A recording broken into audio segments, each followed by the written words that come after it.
on devrait être assez responsable pour pas avoir besoin de ces interdits. On est d'accord donc. Ce matin, c'est devant le poste de secours 5 sur la plage du Prado que Léa et Mélanie ont installé leur stand à proximité des Marseillais et vacanciers.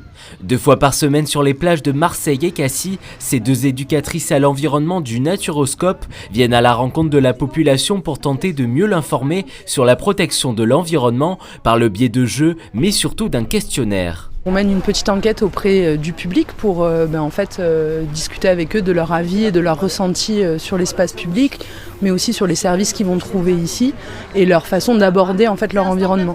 Donc on va parler de qualité des eaux, on va parler de transparence des eaux de baignade, on va aller parler de propreté sur la plage, mais aussi de comment réduire ses déchets. Les gens sont autour de la table et en fait on va du coup de par les questions qu'ils vont nous poser essayer de venir élargir le débat et d'inclure tout le monde dans le débat. Et du coup ça fait souvent des conversations assez animées autour du stand et où on va parler de tout, on dévie très rapidement du sujet de base de la question. Sur le stand d'à côté, Mélanie fait également découvrir par le biais d'objets tout ce qu'il se cache dans la mer, comme la posidonie, une plante sous-marine souvent méconnue mais qui a un rôle primordial à jouer. La posidonie, en fait, c'est une plante sous-marine qui peuple la mer depuis des millions d'années et qu'on retrouve souvent sur les plages, du coup, ce qu'on appelle en laisse de mer. Donc on a cette tige avec ses rhizomes. On a souvent des pelotes aussi de posidonie qui viennent se déposer sur la plage.